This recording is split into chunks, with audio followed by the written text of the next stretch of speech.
इस वीडियो में हम बात करने वाले हैं रजिस्टर, इंडक्टर एंड कैपेसिटर के series combination and parallel combination के बारे में। इसमें हम जो है इन दोनों के ही अलग अलग तरीके के जो भी फॉर्मूलाज हैं वो हम यहाँ पे बात करेंगे और आपको जो है काफ़ी आसानी से जो है ये सारा कुछ समझ में आ जाएगा। बस वीडियो को पूरा एंड तक जरूर देखिएगा, बिना स्किप करें, वरना कोई भी इंपॉर्टेंट पॉइंट जो है वो मिस हो सकता है।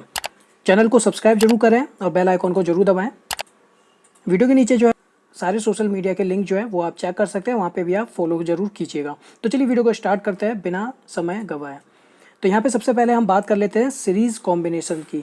ठीक है, इसमें जो है हम सबसे पहले देखेंगे रजिस्टर, उसके बाद देखेंगे इंडक्टर, फिर उसके बाद देखेंगे हम कैपेसिटर। रजिस्टर और इंडक्टर का जो फॉर्मूला होगा वो लगभग सेम ही होगा, क्या जिसमें सिर्फ आपको कुछ जो पॉइंट्स हैं वो याद रखने होंगे। ठीक है, जिससे कि आपको जो है समझ में आ जाएगा। रजिस्टर की सीरीज़ कॉम्बिनेशन जो है इस तरह दर्शाई जाती है, इंडक्टर की जो है इस तरह और कैपेसिटर की इस तरह। ठीक है, यहाँ पे जो आप इसके सिंबल्स देख रहे हैं जो यूज़ करते हैं हम रजिस्टर, इंडक्टर और कैपेसिटर के लिए, वो इस तरह होता है। सीरीज़ का मतलब होता है कि वो जो है एक के बाद जो है इस तरह दूसरा जोड़ा जाता है। ठीक है, तो इसे हम सीरीज़ कॉम्बिनेशन कहते हैं। अब यहाँ पे देखिएगा, ये पहला रजिस्टर है, ये दूसरा रजिस्टर है। यहाँ पर ये टोटल वोल्टेज हो गई जो हम यहाँ पे प्रोवाइड कर रहे हैं सर्किट को। अभी ये कंप्लीट नहीं है सर्किट, क्योंकि ये अभी पूरा क्लोज नहीं है। ठीक है, अभी सिर्फ हमने यहाँ पे एक पोर्शन ही दिखाया हुआ है जो कि सिर्फ रेजिस्टेंस के सीरीज कॉम्बिनेशन को यहाँ दर्शाता है। अब यहाँ पे जब हम टोटल वोल्टेज जब प्रोवाइड करते हैं तो सीरीज कॉम्बिनेशन में आपको ये जरूर पता होगा कि जो वोल्टेज होती है वो डिवाइड हो जाती है। ठीक है, अब क्योंकि यहाँ पे दो रजिस्टर हैं R1 और R2, इसलिए यहाँ पे वोल्टेज भी डिवाइड हो गई है जो कि है V1 और V2 में। बट सीरीज कॉम्बिनेशन में जो करंट होता है वो कॉमन होता है, वो डिवाइड नहीं होता है। ठीक है, तो ये आपको ध्यान रखनी है सबसे पहली बात। चाहे वो इंडक्टर के लिए हम बात करेंगे या कैपेसिटर के लिए, तो यहाँ पे तीनों ही केसेस में जो है वोल्टेज डिवाइड होगी, करंट जो है डिवाइड नहीं होगा। ठीक है, तो ये बात ध्यान में रखनी है। अब चलिए देखते हैं हम रजिस्टर के लिए। रजिस्टर के लिए जो सीरीज़ के लिए अगर हम इक्विवेलेंट रेजिस्टेंस निकालते हैं, यानी कि टोटल जो रेजिस्टेंस निकालते हैं हम इसका, तो वो होगा R1 प्लस R2। जितने भी रजिस्टर जुड़ते जाएंगे उतने ही हम आपस में प्लस करते जाएंगे। अगर यहाँ 3 रजिस्टर होते हैं तो R1 plus R2 plus R3 इस तरह होता। ठीक है, और उनको ऐड करने पे हमारा जो है आंसर निकल आएगा। तो हम सबसे पहले निकालेंगे V1 जो कि है R1 के अक्रॉस। तो V1 निकालने के लिए आपको बस ये ध्यान रखना है, क्योंकि यहाँ पे 1 है। ठीक है, V1 की बात हो रही है तो यहाँ पे 1 है, तो इसीलिए ऊपर यहाँ पर भी जो रखना है वो आपको क्या रखना है, 1 वाला, यानी R1 रखना है, ना कि R2। हमें निकालना है V1। V1 निकालने के लिए, क्योंकि हम 1 निकाल रहे हैं तो इसलिए R1 को ऊपर रखेंगे। ठीक है, उसके बाद नीचे क्या रखेंगे, R1 प्लस R2। ठीक है, इन दोनों को प्लस करके देंगे और मल्टीप्लाई क्या करेंगे इस पूरे में, वो करेंगे हम टोटल जो वोल्टेज है अक्रॉस इन दोनों के ही, R1 और R2 के। ठीक है, तो वो हम यहाँ पे कर देंगे, तो हमारा क्या आ जाएगा, V1 आ जाएगा। इसी तरह जो है हम V2 भी निकालेंगे। V2 के लिए क्या करेंगे, क्योंकि यहाँ 2 आया तो इसलिए R2 को ऊपर रखेंगे। अब नीचे प्लस करना है दोनों को ही, R1 प्लस R2, और मल्टीप्लाई क्या कर देना है इनमें, V। ठीक है, जो टोटल है ये, राइट, ये समझ में आ गया होगा आपको। इसी तरह जो है हम इंडक्टर के लिए भी देखेंगे। तो इंडक्टर में भी जैसा मैंने बताया था, रजिस्टर और इंडक्टर इन दोनों के केस में ही क्या होगा, फॉर्मूला सेम होगा, बस वहाँ पे R है, यहाँ पे हमें L से शो करना होगा। ठीक है, चलिए देखते हैं। यहाँ पर भी V1 है, V2 है, और ये टोटल जो क्या है V है। तो यहाँ पे इक्विवेलेंट जो इंडक्टेंस निकलेगा वो निकलेगा L1 प्लस L2। 3 होंगे तो तीसरा भी जुड़ जाएगा, जैसे हमने रेजिस्टेंस में किया था। अब यहाँ पे हमें जो है V1 निकालना है, जो कि V1 जो है वो है L1 के अक्रॉस, राइट। तो V1 निकालने के लिए हम क्या करेंगे, उसी तरह जैसे रेजिस्टेंस में किया था, क्योंकि V1 निकाल रहे हैं तो इसलिए हम क्या रखेंगे ऊपर L1। ठीक है, और नीचे क्या हो जाएगा, दोनों प्लस हो जाएंगे, L1 प्लस L2, और इसमें जो मल्टीप्लाई होगा वो क्या होगा, V, टोटल V। ठीक है, तो यहाँ पे आप देख पाएंगे ये रहा। उसी तरह V2 बराबर L2। ठीक है, फिर नीचे L1 प्लस L2, और इसमें मल्टीप्लाई क्या कर देंगे हम, टोटल वोल्टेज। ठीक है, जो इन दोनों के अक्रॉस है। तो इस तरह जो है ये आपका इसके लिए फॉर्मूला हो जाएगा। वीडियो को लाइक जरूर कीजिएगा और शेयर जरूर कीजिएगा अपने फ्रेंड्स के साथ। अब उसके बाद बात करते हैं हम कैपेसिटर की। कैपेसिटर में क्या होता है कि रजिस्टर और इंडक्टर का तो सेम तरीके से इसका फॉर्मूला बनता है, बट कैपेसिटर के में इसका उल्टा हो जाता है, राइट, क्योंकि वहाँ पे डायरेक्ट हमने R1 प्लस R2 किया था या L1 प्लस L2 किया था, बट यहाँ पर हम क्या करेंगे,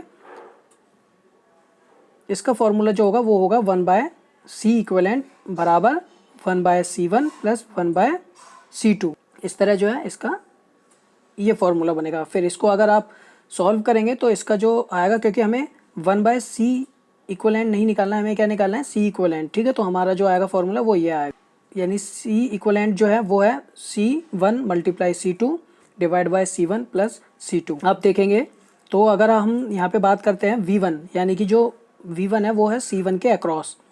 कैपेसिटर के में जो है वो उल्टा होता है। यहाँ पर हम क्या करेंगे, यहाँ पर हम करेंगे v1 है तो यहाँ पे लिखेंगे हम c2 ऊपर और c1 नीचे प्लस c2। ठीक है, और मल्टीप्लाई करेंगे टोटल वोल्टेज से।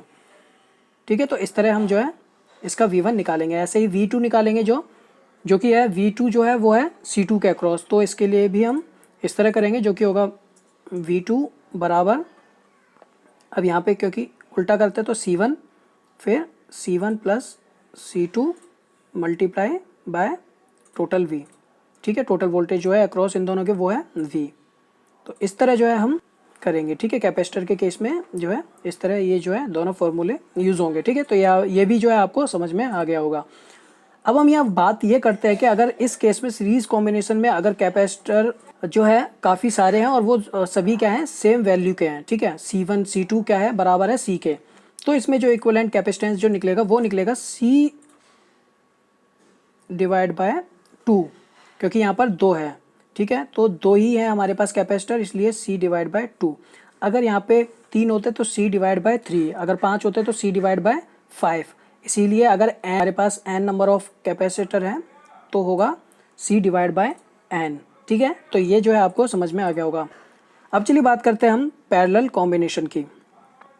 पैरेलल कॉम्बिनेशन में जो होता है, जैसे हमने कैपेसिटर के केस में किया था सीरीज के कॉम्बिनेशन में, ठीक है, तो उसी तरह जो है पैरेलल कॉम्बिनेशन में रजिस्टर और इंडक्टर के केस में होगा। जो पैरेलल कॉम्बिनेशन होता है वो हम इस तरह शो करते हैं। ठीक है, यहाँ पर जो होती है हमारी सीरीज कॉम्बिनेशन में क्या होता था, हमारे पास वोल्टेज डिवाइड होती थी, बट पैरेलल कॉम्बिनेशन में जो है हमारे पास करंट डिवाइड होता है।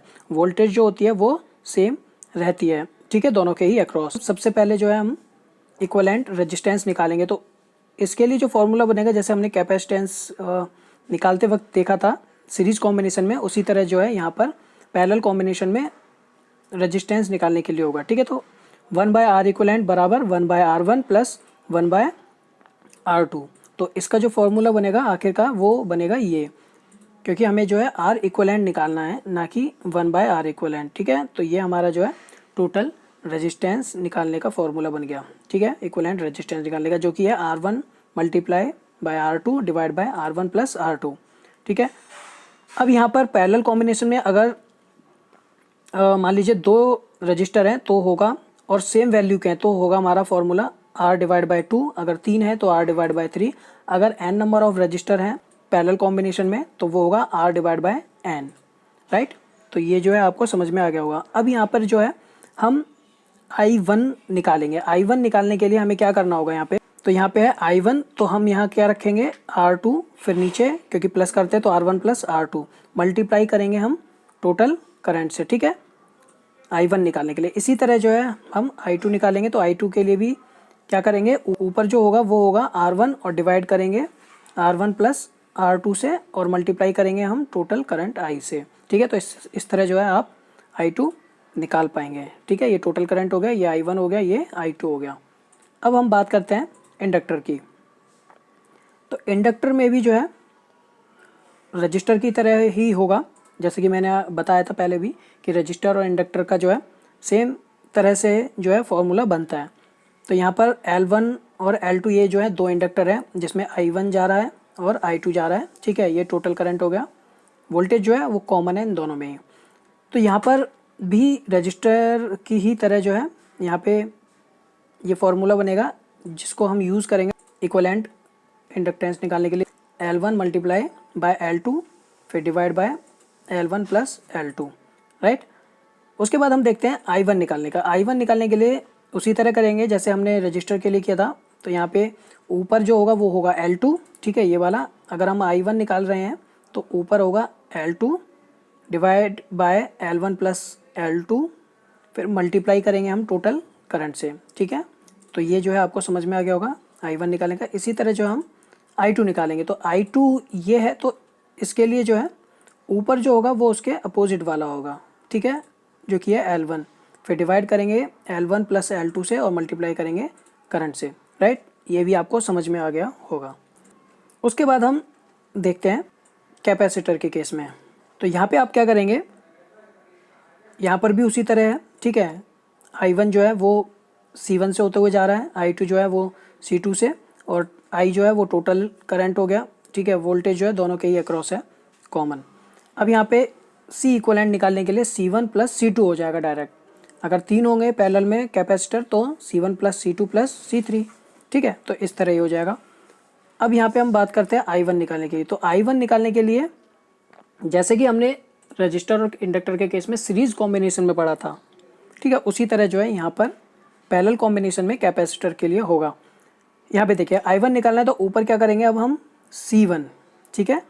यहाँ पर हमारा उल्टा था, 2 था यहाँ पे, तो यहाँ पे हम करते थे 1। अब यहाँ पे कैपेसिटर के केस में क्या होगा, 1 है तो यहाँ पे हम क्या करेंगे 1 ही, ठीक है। तो I1 बराबर C1 divide by C1 plus C2 और मल्टीप्लाई करेंगे हम टोटल करंट यानी I से। इसी तरह I2 निकालेंगे तो I2 के लिए भी इसी तरह होगा। I2 है तो यहाँ पर ऊपर करेंगे हम C2, फिर डिवाइड करेंगे C1 प्लस C2 से, ठीक है, फिर उसे मल्टीप्लाई करेंगे हम टोटल करंट I से, ठीक है। तो इस तरह जो है ये आपके सीरीज कॉम्बिनेशन और पैरेलल कॉम्बिनेशन के जो है ये फॉर्मूलाज हो गए हैं, ठीक है। तो ये आपको अच्छी तरह समझ में आ गया होगा, मैं आशा करता हूँ। और वीडियो को जरूर लाइक कीजिएगा, शेयर जरूर कीजिएगा, कमेंट करके आप बता सकते हैं आप क्या जानना चाह रहे हैं। कुछ कॉन्सेप्ट जो होंगे जो इलेक्ट्रिकल से रिलेटेड होंगे, मैं कोशिश करूँगा उसकी वीडियो बनाऊँ। जो इंपॉर्टेंट कॉन्सेप्ट्स होंगे, ठीक है, या पॉइंट्स होंगे वो मैं आपको ज़रूर बताऊँगा। तो इस वीडियो में बस इतना ही है, मिलते हैं हम किसी नेक्स्ट वीडियो में किसी नए टॉपिक के साथ। जब तक के लिए बाय बाय।